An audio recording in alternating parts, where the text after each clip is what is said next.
Hi everyone, मैं Sukrita. Welcome to education. Hope you all are doing fine. 1 week हो गया शायद हमें मिले हुए. तो हम लोग लास्ट क्लास में स्टार्ट किए थे सेल से. तो थोड़ा सा क्विक रिकैप कर लेते हैं क्या पढ़े थे. तो हम लोग पहले देखे थे सेल आपका बेसिक यूनिट ऑफ लाइफ है और क्यों है वो भी देखे थे. सेल आपका स्ट्रक्चरल फंक्शनल यूनिट है और सेल का इंडिपेंडेंट एग्जिस्टेंस है. और इन तीनों से रिगार्डिंग हम कुछ कॉन्सेप्ट हम पूरा देखे थे. तो आज के क्लास में हम देखते हैं और कुछ बेसिक फैक्ट सेल के बारे में. पहले देखते हैं सेल नंबर. तो हम लोग लास्ट क्लास में एक कॉन्सेप्ट देखे थे यूनिसेलुलर एंड मल्टीसेलुलर के बारे में. तो यूनिसेलुलर आपका 1 सेल है, मल्टीसेलुलर आपका मोर देन 1 सेल है.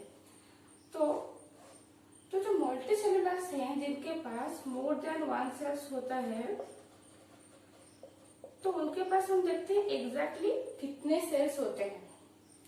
तो आपके सारे लिविंग ऑर्गेनिजम्स, जितने भी लिविंग ऑर्गेनिजम्स है सब सेल से बने हुए होते हैं. All living organisms are made up of cells. तो ये जो मल्टी सेल्स है, यूनिसेलुलर के पास तो सॉर्टेड है, उनका 1 सेल है. मल्टीसेलुलर के पास मोर देन 1 सेल.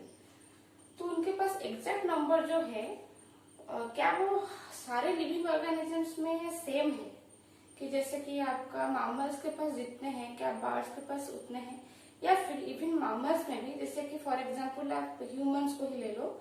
तो ह्यूमन के पास क्या मतलब एक इंडिविजुअल के पास जितने सेल नंबर है क्या दूसरे इंडिविजुअल के पास भी उतने ही सेल नंबर है. तो एक्चुअली ऐसा नहीं है. ये जो मोर देन 1 सेल है, आप अगर एक ह्यूमन का एग्जांपल लो, एक एवरेज ह्यूमन का अप्रोक्सीमेट सेल नंबर है. देखिए सारे लिविंग ऑर्गेनिजम्स में आपका जो सेल्स होते हैं वो आपका बिलियन मिलियंस में वो सेल्स नंबर होते हैं. तो आप गेस करो कि ऑल जो लिविंग ऑर्गेनिजम्स है वो नथिंग मोर देन सेल्स ही है, सारे सेल्स ही हैं. तो जो बिलियन ट्रिलियन नंबर में उनका सेल्स होते हैं, तो ह्यूमन के पास 30 ट्रिलियन के अराउंड सेल्स है. अप्रोक्स अगर आप देखोगे तो 37 ट्रिलियन. इमेजिन करो कितने नंबर ऑफ सेल्स हैं. और ह्यूमन आपका मोस्ट कॉम्प्लेक्स ऑर्गेनिज्म है, उसके पास सारे वेल डेवलप्ड सिस्टम है ना. तो ये नंबर है आपका सेल नंबर 37.2. अच्छा एक बात बताओ, ये जो मिलियंस और ट्रिलियंस हम बोल रहे हैं इसका वैल्यूज आपको पता है. 1 मिलियन है 10 लाख, 1 बिलियन है 1000 मिलियन, 1 ट्रिलियन है 1000 बिलियन.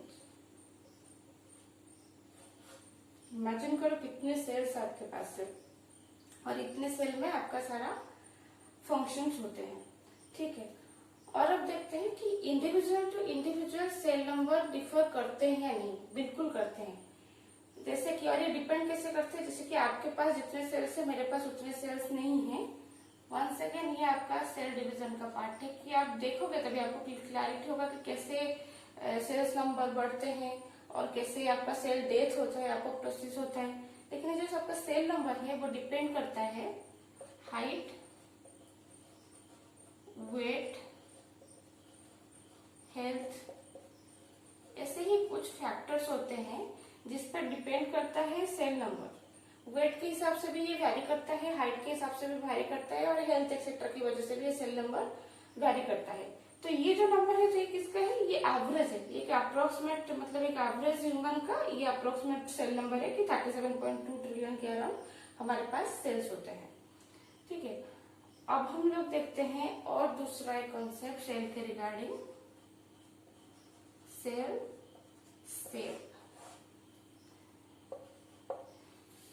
जैसे कि आपके बॉडी का एक शेप है, प्लांट का एक शेप है. तो वो शेप आता कहाँ से, आपका सेल का बेस है, cell to tissue, tissue to organ, organ to organ system, then organism. थोड़ा रिकॉल करो, लास्ट क्लास में पढ़े थे हम ये बात. तो ये मिलके आपको एक शेप देते हैं और आपके बॉडी का एक कवरिंग होता है जो कि आपका है स्किन। स्किन आपके by the way largest organ भी है। इन ह्यूमन बॉडी का आपका स्किन आपका लार्जेस्ट ऑर्गन भी है, ठीक है। तो ये जो सेल शेप है, सेल का भी अपना एक शेप होता है, ठीक है। सेल जो स्ट्रक्चरल फंक्शनल यूनिट है उसका अपना शेप होता है। तो ये शेप सबसे पहले कौन देता है सेल को, कौन डिसाइड करता है कि सेल शेप कैसे होगा? सेल मेम्ब्रेन, ये आपका सेल स्ट्रक्चर का पार्ट है। जब सेल स्ट्रक्चर हम पढ़ेंगे तब देखेंगे कि सेल के पास सेल वॉल है, सेल मेम्ब्रेन है। वही ये सेल मेम्ब्रेन ही आपके सेल को शेप देता है। और सेल मेम्ब्रेन क्या है? ये सेल के बाहर एक आउटर कवरिंग है, उसका एक आउटर कवरिंग है। हम डिटेल में देखेंगे जब सेल स्ट्रक्चर में जाएंगे। तो ये आपका सेल से सेल मेम्ब्रेन डिसाइड करता है। अब हम देखते हैं कि सेल शेप कितने तरह के होते हैं और क्या क्या शेप्स होते हैं। इसको थोड़ा मैं इरेज करती हूँ, ये वाला पार्ट।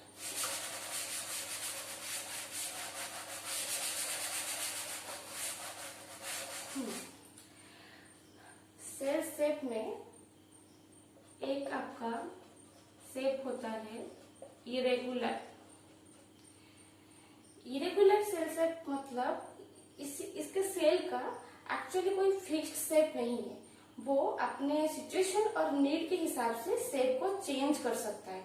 मतलब जैसे कि राउंड स्पेरिकल सेल का शेप होता है, राउंड स्पेरिकल एलोंगेटेड, ऐसे उसका शेप होता है। इरेगुलर का कोई पर्टिकुलर फिक्स्ड शेप नहीं है, वो अपने नीड के हिसाब से चेंज कर सकता है। एक एग्जाम्पल अगर हम देखें, अमोइबा, ये बहुत ही फेमस एग्जाम्पल है इरेगुलर शेप का। अमोइबा, अमोइबा क्या है?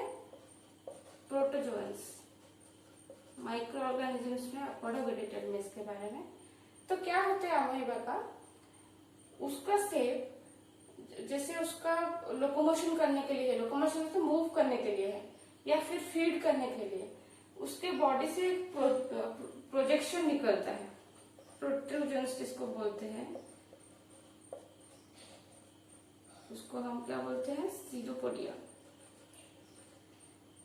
और ये आपका जब उसका फीड और लोकोमोशन कंप्लीट हो जाता है तो ये डिसअपियर हो जाता है। मतलब ये फिक्स नहीं है कि ये निकलता तभी है, ये प्रोटीजन्स तभी उसका अपीयर होता है जब उसको फीडिंग के लिए जो फीड करने जरूरी हो या फिर उसको लोकोमोशन करना हो, उसके बाद ये डिसअपियर भी हो जाता है। तो अमोइबा का कोई फिक्स शेप नहीं है, तो इसका शेप इरेगुलर है। क्या ह्यूमन बॉडी में भी ऐसा कोई है जो इरेगुलर शेप में कोई सेल्स है? बिल्कुल है, WBC। ये क्या है? आपका एक ब्लड सेल्स है, व्हाइट ब्लड सेल। इसका शेप भी इरेगुलर है और दोनों में सिमिलरिटी क्या है? दोनों सिंगल सेल है। आपने लास्ट क्लास में हम पढ़े थे, प्रोटोजोन्स भी आपका सिंगल सेल है, WBC भी आपका सिंगल सेल है। डिफरेंस फिर क्या हुआ? अमोइबा ये जो प्रोटोजोन्स है ये सिंगल सेल है, यूनिसेलुलर है, लेकिन ये कंप्लीट ऑर्गेनिज्म भी है। WBC आपका कंप्लीट ऑर्गेनिज्म नहीं है, ये आपका ऑर्गेनिज्म का एक सेल है। ये सिंगल सेल है लेकिन ये कंप्लीट ऑर्गेनिज्म नहीं है, ये आपका ब्लड सेल्स है, ठीक है ना। लेकिन अमोइबा आपका कंप्लीट ऑर्गेनिज्म है, ठीक है। अब ये वाला पार्ट थोड़ा इरेज करती हूँ।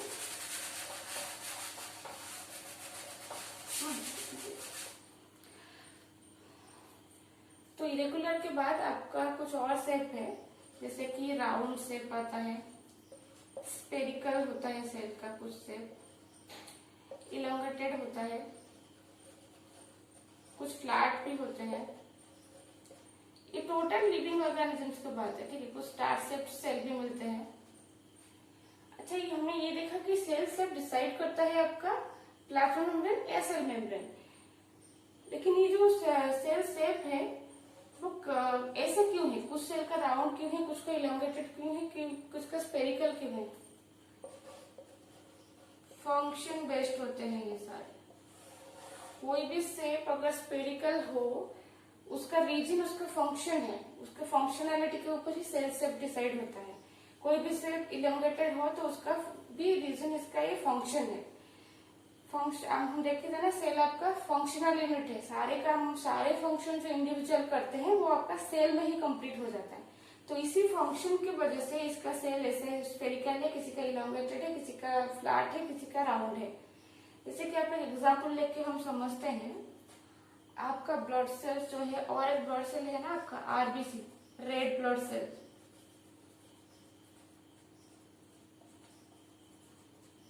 इसका शेप क्या है?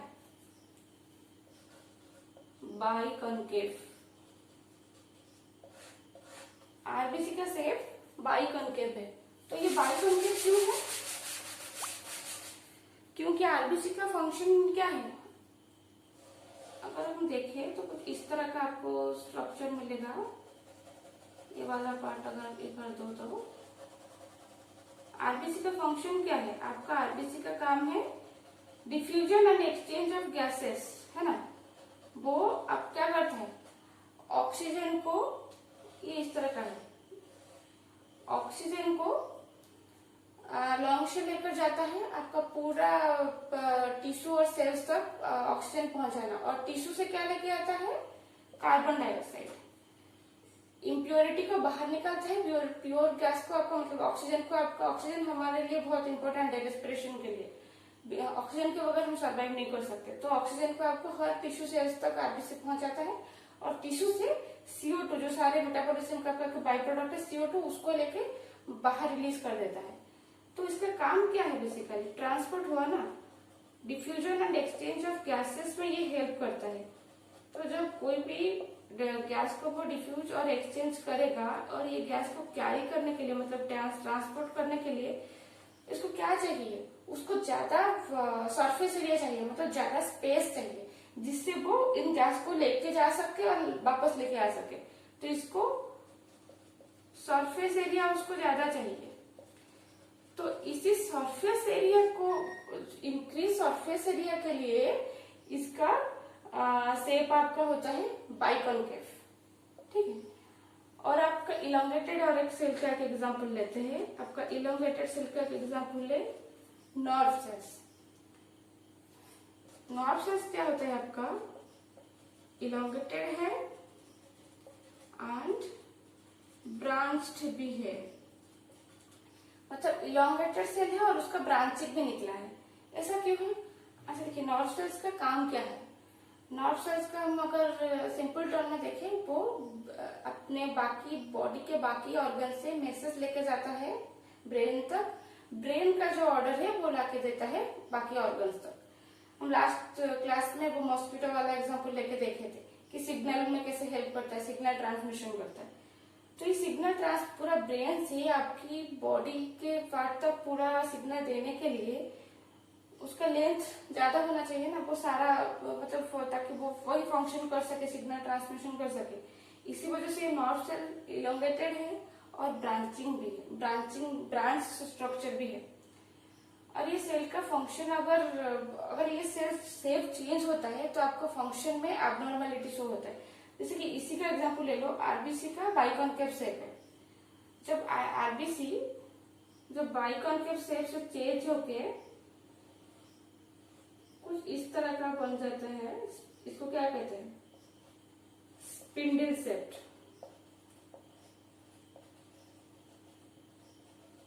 ठीक है, ये रहा आपका रेगुलर स्ट्रक्चर बाइकॉन्केव। ये जब चेंज होके स्पिंडल शेप बन जाता है तो डिजॉर्डर शो होते हैं, और इस डिजॉर्डर का नाम है, सुने होंगे नाम आप उसका, सिकल सेल एनीमिया। ये एक डिफॉर्मिटी है आरबीसी का, आपका ठीक से ऑक्सीजन कैरी नहीं हो पाता है, सिकल सेल एनीमिया है। रीजन आपका सेल शेप चेंज हुआ है। तो क्या जितने भी सेल्स हैं जो स्पिंडल शेप्ड है वो सारे एबनॉर्मल सेल्स है? बिल्कुल नहीं। आपके बॉडी में कुछ रेगुलर स्पिंडल शेप सेल्स है, कुछ मसल सेल्स है आपके बॉडी में जो कि स्पिंडल शेप सेल्स है। वो उनका रेगुलर शेप है, क्योंकि वो उनका फंक्शन के लिए स्पिंडल शेप सेल परफेक्ट है। लेकिन आरबीसी के लिए स्पिंडल शेप नहीं चाहिए, आरबीसी को आपको बाइकॉन्केव सेल चाहिए। इसलिए जब वो बाइकॉन्केव से स्पिंडल शेप होता है, आपका फंक्शनल एबनॉर्मलिटी शो होता है। लेकिन मसल सेल, कुछ मसल सेल का रेगुलर शेप उनका स्पिंडल शेप है। तो हम देखें कि फंक्शन के बेस में आपका सेल्स कैसे डिटरमाइन होते हैं। और इरेगुलर जो देखे थे, इरेगुलर कैसे, उसका मतलब जो सीटोपोडिया उसका प्रोजेक्शन होता है उसको बस फीडिंग के लिए उसको चाहिए और लोकोमोशन के लिए चाहिए, बाकी टाइम नहीं चाहिए। तो इसी वजह से वो इरेगुलर है कि जब उसको नीड हो तो उस तरह से शेप वो बन सकता है। तो सेल शेप आपका फंक्शन बेस्ड है, फंक्शन के लेके आपका शेप डिटरमाइन होता है। और एक चीज अब देखते हैं हम, सेल साइज।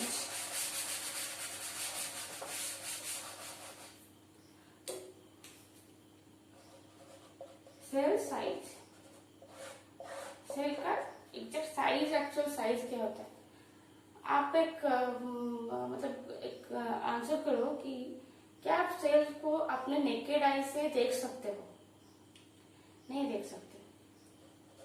नेकेड आई से सेल्स विजिबल नहीं है। उसके देखने के, सेल को देखने के लिए माइक्रोस्कोप की जरूरत पड़ती है। माइक्रोस्कोप आपके लैब में होता है, उस पर आप सेल को ऑब्जर्व कर सकते हो। तो इसका साइज कितना छोटा है, मतलब नेकेड आई से जो हम नहीं देख सकते, अब इमेजिन करो साइज कितना छोटा होगा। इसके लिए हमें माइक्रोस्कोप की जरूरत पड़ती है। तो सेल साइज क्या है, मतलब कितना है, जो स्मॉलेस्ट सेल है, स्मॉलेस्ट सेल है उसका size around 0.1 micrometer to 0.5 micrometer तक होता है। और स्मॉलेस्ट सेल कौन होंगे? बैक्टीरिया। ये प्रोकैरियोट्स है ना, बैक्टीरिया, हम सब यूकैरियोट्स हैं, प्रोकैरियोट है, उनके पास सिंगल सेल है और ये स्मॉलेस्ट सेल है। तो जो बैक्टीरिया का रेंज है, इसका जो स्मॉलेस्ट बैक्टीरियल सेल है उनका रेंज इसमें आता है 0.1 माइक्रोमीटर टू 0.5 माइक्रोमीटर। अगर माइक्रोमीटर से साइज समझ में नहीं आ रहा है तो आप देखो 1 micrometer equal to 10 to the power -6 meter. 1 micrometer equal to 10 to the power -6 meter. तो कितना छोटा साइज है, जिसकी वजह से हम माइक्रोस्कोप से इसे विजुअलाइज करते हैं सेल को। अच्छा, माइक्रोस्कोप से कैसे विजुअलाइज करते हो? कुछ सेल्स आपको माइक्रोस्कोप में मतलब देखने के लिए सेल को एक टेक्निक का यूज होता है, स्टेनिंग।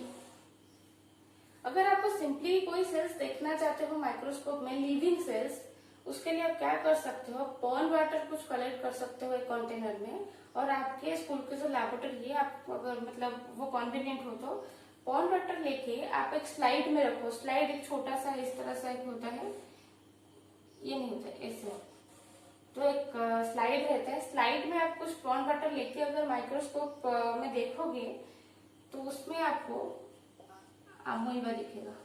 कैसे? मूव करता हुआ, मूव कर रहा है मतलब वो लाइव है, तो लिविंग सेल्स ऐसे दिखेंगे, अमोइबा। और एक भी आप देख सकते हो सेम पॉन्ड वाटर में, पारामीशियम। पॉन्ड वाटर में क्यों देख रहे हैं? फ्रेश वाटर, ये फ्रेश वाटर प्रोटोजन से, इसलिए वो पॉन्ड वाटर में मिलते हैं। और उनको आप सिर्फ स्लाइड में माइक्रोस्कोप में वैसे मूव करता हुआ देख सकते हो। अगर इसको डिटेल स्ट्रक्चर आपको देखना है कि स्ट्रक्चर कैसे है, तो आपको स्टेनिंग की जरूरत पड़ेगी। स्टेनिंग यानी एक डाई से मतलब कलर देना है, मतलब इसको कलर देना है डाई से, डाई कलर, ठीक है। ये कलर प्रोवाइड करके आप उसका डिटेल स्ट्रक्चर एनालाइज कर सकते हो। लेकिन जब स्टेनिंग करते हो ना, आप उसको पहले फिक्स करते हो, स्लाइड में फिक्स कर देते हो, फिर उसको कलर डाल के आपको स्टेन जब कर देते हो तो वो लाइव नहीं रहता। फिक्स करना मतलब आपको वो डेड सेल हो गया, आपको बस सेल स्ट्रक्चर, डिटेल स्ट्रक्चर आप व्यू कर सकते हो। लेकिन लाइव अगर आपको देखना है तो सिर्फ पॉन्ड वाटर को स्लाइड में डाल के आप उसको मूविंग अमोइबा या पैरामीशियम देख सकते हो। तो back to cell size, 1 meter equal to आपका 10 टू द पावर -6 मीटर, और इतने छोटे होते हैं आपका सेल्स। लार्जेस्ट सेल कौन है? स्मॉलेस्ट सेल तो आपका बैक्टीरिया हुआ और 0.1 मीटर पे इतना हुआ। लार्जेस्ट सेल कौन है?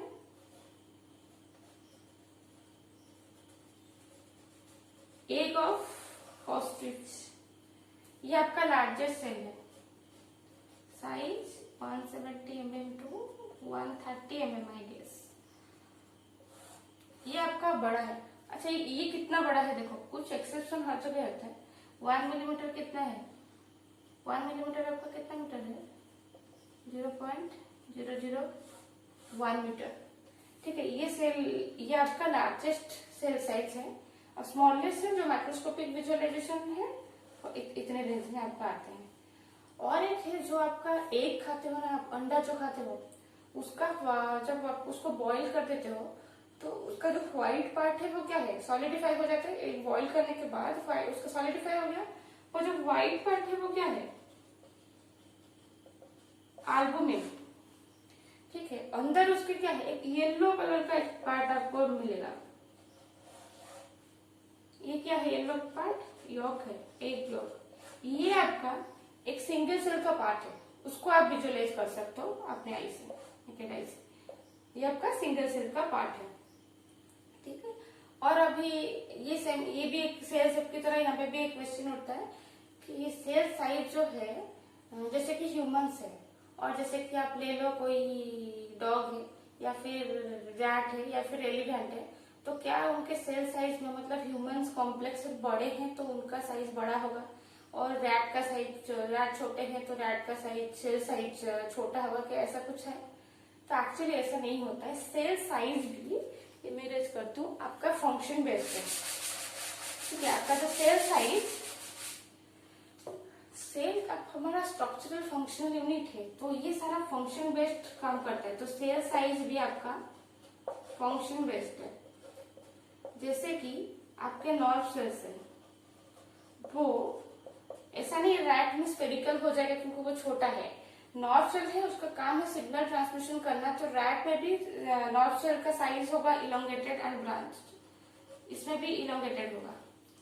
ठीक है, और हमारे ह्यूमन में भी ये इलोंगेटेड होगा। तो ये साइज बेस्ड काम करता है, जो फंक्शन जो है, मतलब साइज जो है उसका फंक्शन बेस्ड है। शेप भी आपका फंक्शन बेस्ड है कि फंक्शन के हिसाब से आपका उसका साइज और शेप डिटरमाइन होता है। ठीक है, ये वाला चीज आपका क्लियर हुआ, cell number, cell shape and cell size. तो अभी हम देख लेते हैं जितना हम इसके बारे में पढ़े, सेल के बारे में, ये डिस्कवर कैसे हुआ था। हाँ, मतलब इतना इम्पोर्टेंट पार्ट है हमारा, तो ये डिस्कवर कैसे हुआ था। एक साइंटिस्ट है, ब्रिटिश साइंटिस्ट, उनका नाम है रॉबर्ट हुक।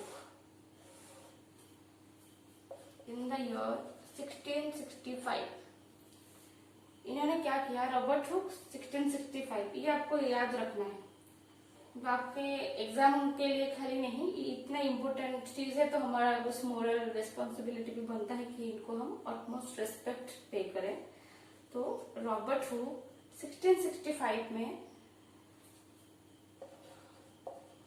बार्क और कॉर्क, ये दोनों चीज मैंने लिखा यहाँ पे। बार्क क्या है, कॉर्क क्या है। बार्क आपका प्लांट का जो आउटर कवरिंग है, जो जिसको आप छाल बोलते हो, वहां से कॉर्क सेल्स लिए थे।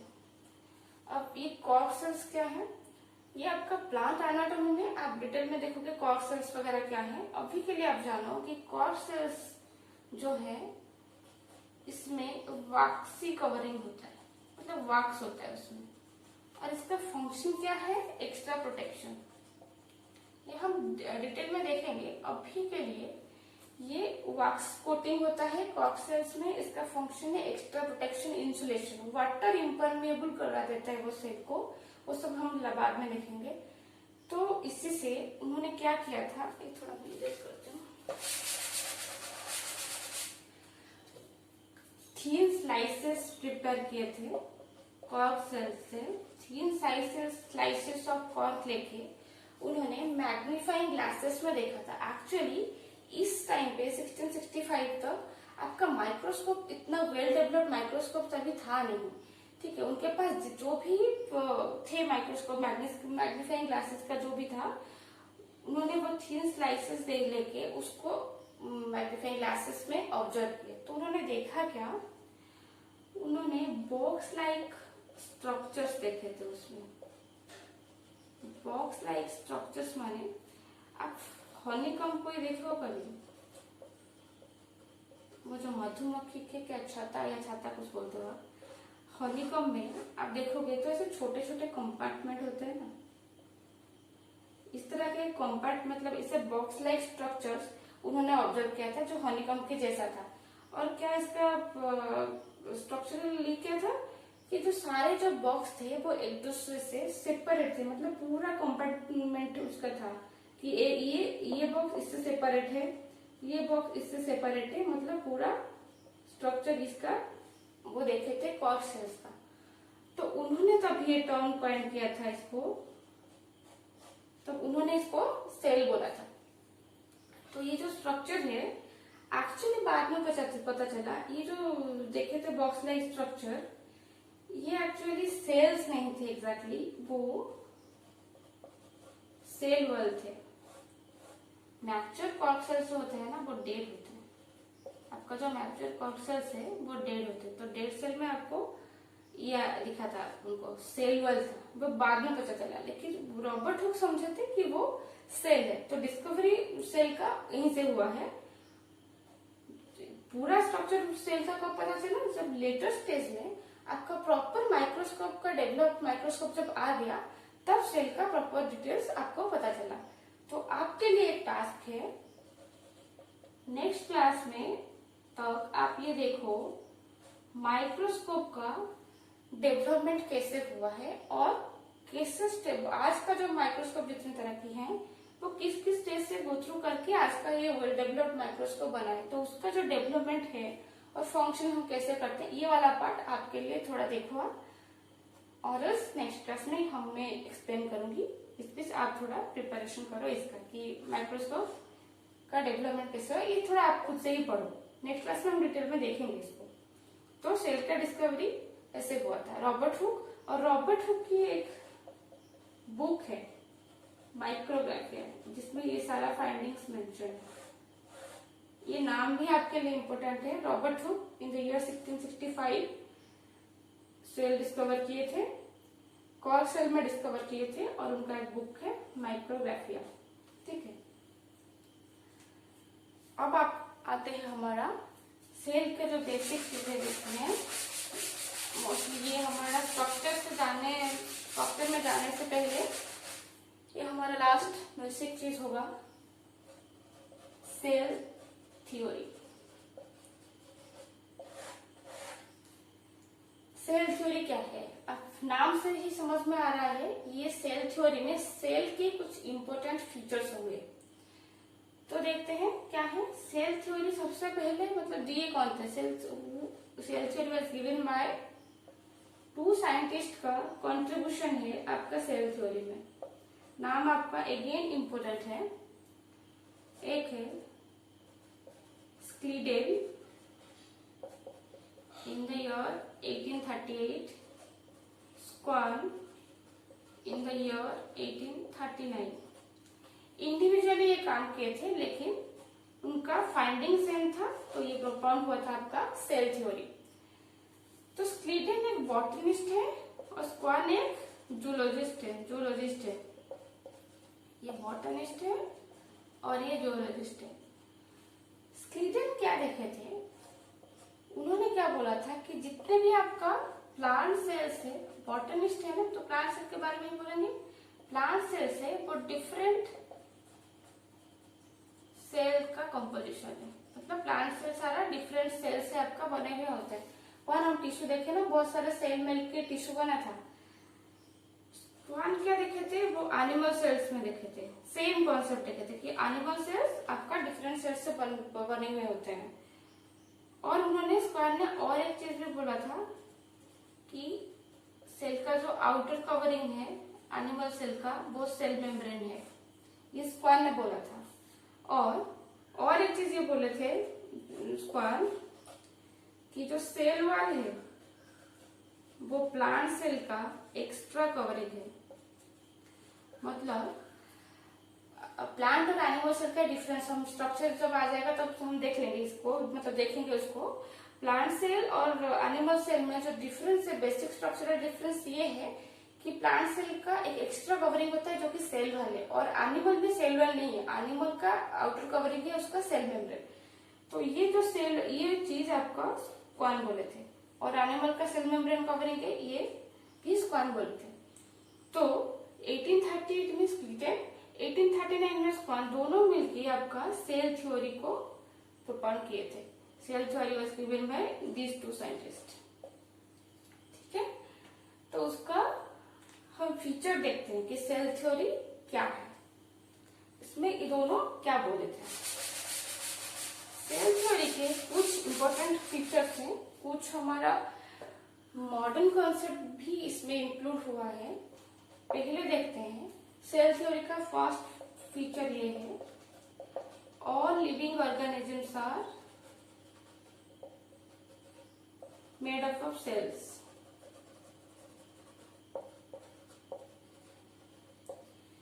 इसमें एक्चुअली कुछ समझना नहीं है, हम पूरे 2 क्लास से यही देख रहे हैं कि सारे लिविंग ऑर्गेनिजम्स का बेस सेल है। तो ये चीज हमारा सेल थ्योरी बोलता है कि all living organisms are made up of cells. Exception एक है, लास्ट क्लास में हमारा आया था ना स्पेशल मेंशन, इसको वायरस, ये सेल थ्योरी का एक्सेप्शन है। तो क्या हुआ, मतलब ऑल लिविंग ऑर्गेनिज्म सेल से बने हुए हैं, तो वायरस इसका एक्सेप्शन है, मतलब वायरस सेल से नहीं बना है। वायरस जो है आपका नॉन सेलुलर है। इसका पिक्यूलियरिटी यही है कि वायरस नॉन सेलुलर है। तो अब ये क्वेश्चन आता है, अगर वायरस नॉन सेलुलर है तो ये लिविंग है या नॉन लिविंग है, क्योंकि लिविंग का बेस सेल है और इसके पास सेल है नहीं। तो वायरस जो है एक्चुअली एक कनेक्टिंग लिंक है। वायरस एक कनेक्टिंग लिंक है, किसके बीच में, between living and non living. आप जब एनिमल किंगडम देखोगे, वहां पे जब पढ़ोगे हम, तो एनिमल किंगडम में आपको वहां पे बहुत सारा कनेक्टिंग लिंक, मिसिंग लिंक, ऐसे बहुत सारे टर्म है जो ऑर्गेनिजम्स हैं कि बर्ड्स और रेप्टाइल्स के बीच कनेक्टिंग लिंक क्या है, कौन सा ऑर्गेनिज्म है, ऐसे कनेक्टिंग लिंक, मिसिंग लिंक वहां पे हम बहुत पढ़ेंगे। अभी के लिए लिविंग और नॉन लिविंग का जो कनेक्टिंग लिंक है वो आपका वायरस है। तो ये लिविंग कब है, नॉन लिविंग कब है। वायरस जब आउटसाइड ऑफ बॉडी होता है, आउटसाइड ऑफ होस्ट या लिविंग बॉडी होता है, तब वो नॉन लिविंग होता है। जैसे कि मतलब वायरस का जब उसको लिविंग बॉडी के अंदर वो नहीं होता है, आउटर एनवायरनमेंट में होता है, तब वो नॉन लिविंग होता है। क्यों, हम लोग लिविंग के टाइम पे एक इम्पोर्टेंट फीचर पढ़े थे, जब लिविंग फर्स्ट क्लास में देखे थे, मल्टीप्लिकेशन। सारे लिविंग ऑर्गेनिजम्स का एक बहुत इंपॉर्टेंट फीचर है, वो मल्टीप्लाई करते हैं। लेकिन वायरस जब आउटसाइड ऑफ बॉडी होता है तब वो मल्टीप्लाई नहीं कर सकता, इसी वजह से वो नॉन लिविंग है, नॉन सेलुलर। नॉन सेलुलर तो है, मल्टीप्लाई नहीं कर सकता, इसलिए वो नॉन लिविंग है। लिविंग कब है, जब उसको बॉडी, लिविंग बॉडी मिल जाता है, तब वो मल्टीप्लाई करना स्टार्ट कर देता है। वो क्या करता है, जब लिविंग बॉडी के अंदर जाता है, उसका सारा जो होस्ट मशीनरी है, मतलब होस्ट के बॉडी के जो मल्टीप्लिकेशन के लिए वो चाहिए, वो सारी चीज को अपने कंट्रोल में ले लेता है और वहां जाकर अपना रिप्रोडक्शन करता है। तो अभी हम जो कोरोना के टाइम में देख रहे हैं ना, सब बोल रहे कि हाथ धो, बार बार हैंड वॉश करो, मास्क पहनो। रीजन है ये कि उसको अपने बॉडी के अंदर जाने से प्रिवेंट करना है। अगर वो एंटर किया तो मल्टीप्लाई करेगा, इसलिए आप वो प्रिकॉशन लेते हो ताकि वो आपके बॉडी के अंदर एंटर ना कर सके। इसी वजह से वायरस आपका लिविंग एंड नॉन लिविंग का कनेक्टिंग लिंक है, क्योंकि देखो ये आउटसाइड ऑफ बॉडी, बॉडी मतलब खाली जनरल, कोरोना के लिए तो हमारा ह्यूमन उसका होस्ट है। इन जनरल अगर कोई भी वायरस हो, वो कोई भी लिविंग ऑर्गेनिज्म को जो जो वायरस अटैक करता है, जैसे बैक्टीरिया को भी वायरस अटैक करता है, जिसको बैक्टीरियोफाज बोलते हैं। तो सारे वायरस का एक ही फीचर है कि वो outside of body non living है, इनसाइड ऑफ बॉडी वो लिविंग है। और एक इसका इंपॉर्टेंट फीचर ये है, cell is the basic unit of life. ये भी हम देख चुके हैं एक्चुअली, ये वाला पार्ट इसमें को समझना नहीं है। सेल आपका स्ट्रक्चरल फंक्शन यूनिट है, इसी वजह से आपका बेसिक यूनिट है। और जो एक इम्पोर्टेंट, एक्चुअली ये जो स्वीडन की सेल थ्योरी थी, उसने ये सारी चीज तो बोल दिया कि लिविंग ऑर्गेनिज्म सेल से बने हुए थे और सेल बेसिक यूनिट है, लेकिन ये सेल्स, न्यू सेल्स जो होते हैं, न्यू सेल्स के बारे में कुछ नहीं बोला कि न्यू सेल्स फॉर्म कैसे होते हैं, इसके बारे में ये नहीं बोले थे। तो इसके बारे में कौन बोले थे? अनदर और एक साइंटिस्ट का नाम होता है, इस साइंटिस्ट का नाम आपको याद रखना बहुत जरूरी है, रॉडल्फ वॉर्को। ये बोले थे, जो आपका सेल थ्योरी के और एक पार्ट है, ये बोले थे cells arise from pre existing ones, pre existing cells. इसको कहते हैं ओमनिस सेलुलर ई सेलुलर। क्या बोले थे ये दोनों, ये सेल थ्योरी में न्यू सेल्स कैसे, कहां से आते हैं, इसके बारे में मेंशन नहीं था। रॉडल्फ को ये बोले थे कि cells arise from pre existing cells. क्या मतलब है इसका?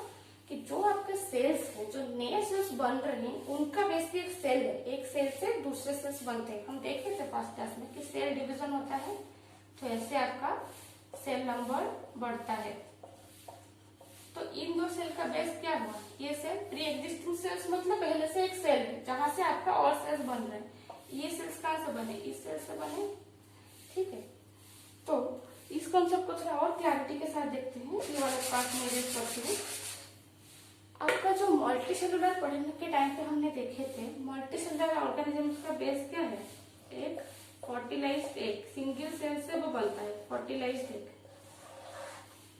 मतलब जो आपका मदर का ओम है, जो बेबी का फर्स्ट स्टेज है, मतलब ये है, एक फर्टिलाइज्ड एग है। इसी सेल से आपका इतना बड़ा स्ट्रक्चर बना है, वो डिवाइड कर करके बना है, सेल डिवीजन से बना है, और वो माइटोसिस से बनता है। वो आपका अगेन सेल डिवीजन का पार्ट है। खाली टर्म आप सुन लो, ये माइटोसिस है। इससे आपका मल्टी सेलुलर का पूरा ऑर्गेनिज्म बना, ये डिवाइड हुआ। ये वैसे ये बहुत डिवीजन होता है, मतलब ये थोड़ा सेल डिवीजन हम डिटेल में देखेंगे, अभी थोड़ा कंफ्यूजन हो जाएगा। तो फर्टिलाइज्ड एग से आपका बना पूरा मल्टी सेलुलर ऑर्गेनिज्म बना। तो आपका बेस कहाँ हुआ? ये सेल प्योरली एग्जिस्ट कर रहे हैं। आप क्वेश्चन करोगे मल्टी सेलुलर ऑर्गेनिज्म तो यहाँ से बने, फर्टिलाइज्ड एग से। फर्टिलाइज्ड एग कैसे बना?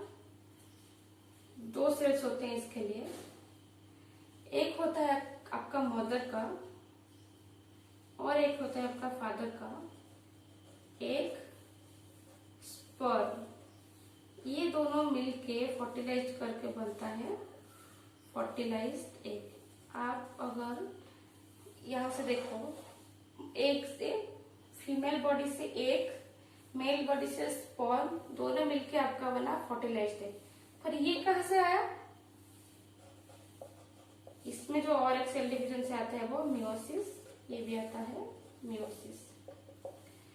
कैसे होता है ना, आपका मल्टी सेलुलर बॉडी में, फीमेल बॉडी में फर्टिलाइज्ड एग से आपका कंप्लीट बॉडी स्ट्रक्चर बनता है। फिर उसी बॉडी में जब मियोसिस होता है आपका रिप्रोडक्टिव सेल्स में, एक सेल्स बनता है और फीमेल में स्पर्म बनता है, दोनों मिला के आपका बनता है, दोनों फर्टिलाइज करके मिलते हैं फर्टिलाइज्ड एग। और फर्टिलाइज्ड एग से माइटोसिस होकर आपका कंप्लीट ऑर्गेनिज्म बन रहा है। तो ये प्री एग्जिस्ट सेल से आया ना, इसे कहीं ब्लैंक से वो नहीं आ रहा है, इसका बेस वो सेल है। यूनिसेलुलर को देखोगे तो उसका भी जो बनता है ना, वो सेल से ही बनता है। उसका ऐसे बॉडी बाइनरी फिशन, इससे रिप्रोडक्शन है, हम देखेंगे प्रोकैरियोट्स का जब देखेंगे, और यूनिसेलुलर का जब रिप्रोडक्शन पार्ट हम देखेंगे माइक्रो ऑर्गेनिजम्स में, तब देखेंगे। तो वो भी सेल से ही आ रहा है। तो cells arise from pre existing ones. ये आपका थर्ड पार्ट हुआ सेल थ्योरी का। और कुछ एडवांस कॉन्सेप्ट है सेल थ्योरी को, जो आपका हायर क्लास के लिए इंपॉर्टेंट है। All cells have same chemical composition.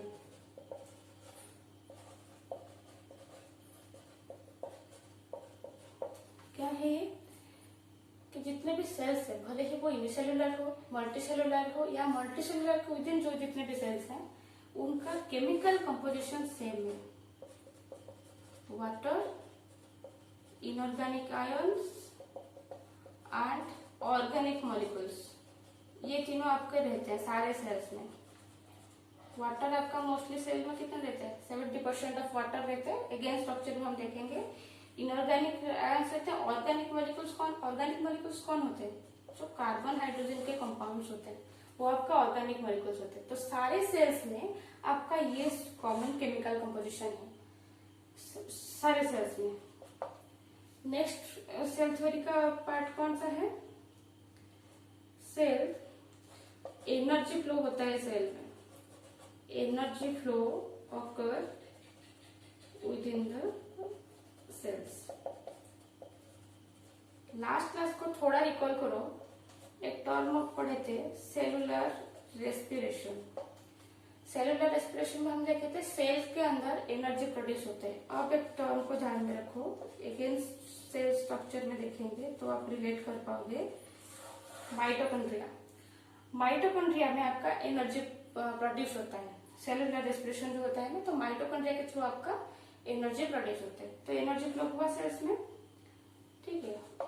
और एक लास्ट पॉइंट है, sales contain hereditary material that passes generation to generation। ये क्या कॉन्सेप्ट है, इतना बड़ा सा मैंने लिख लिया यहाँ पे, पढ़ने की जरूरत नहीं है।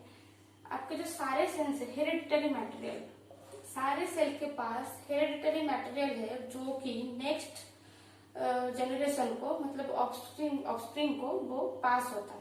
ये हेरेडिटरी मटेरियल क्या है, नाम सुने हो कभी, जेनेटिक मटेरियल, जेनेटिक्स। हम उसको ऐसे समझते हैं, जब आप बोलते हो ना कि मैं अपने पापा जैसे दिखता हूँ, या फिर मैं अपनी मम्मी के जैसे दिखती हूँ, या फिर मेरे ये कैरेक्टर मेरे इस घर वालों के साथ सिमिलैरिटी है, मेरे लुक वाइज में ऐसे सिमिलर होती हूँ अपने पापा या मम्मा, या फिर मैटरनल साइड या पैटर्नल साइड है, ये बेसिस से ये जेनेटिक मटेरियल। आपका सेल में एक न्यूक्लियस होता है जिसमें आपका जेनेटिक मटेरियल होता है।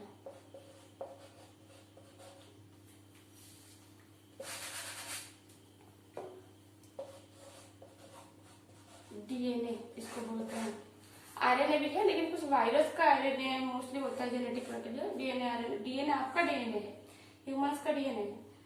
तो जेनेटिक मटेरियल मतलब ये डीएनए है जिसकी वजह से जो कैरेक्टर पास होते हैं आपके पेरेंट्स से आप तक, या फिर आपसे आपके नेक्स्ट जनरेशन तक, तो इस सेल के अंदर ही ये होता है और ये जनरेशन टू जनरेशन पास होता है।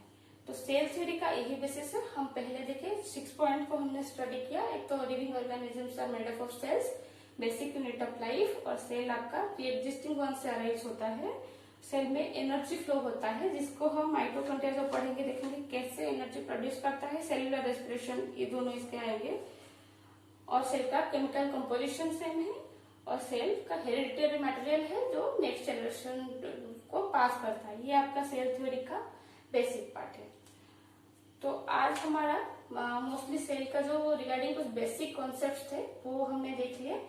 तो नेक्स्ट क्लास से हम देखेंगे कि स्ट्रक्चर और फंक्शन के डिटेल्स में हम जाएंगे, और तब तक आपके पास टास्क रहा माइक्रोस्कोप के बारे में देखना कि माइक्रोस्कोप का डेवलपमेंट स्टेज क्या था, कैसे ये डेवलप हुआ था। ठीक है, तो आज की क्लास को लेकर अगर आपको कोई भी डाउट हो तो आप हमें मेल कर सकते हैं हमारे मेल आईडी पे। और हमारे अगर आज का वीडियो आपको पसंद आया तो आप ज्यादा से ज्यादा उसे लाइक, शेयर और सब्सक्राइब कीजिए, ताकि जब हमारा नेक्स्ट वीडियो अपलोड हो तो आपको नोटिफिकेशन मिल जाएगा। Thank you.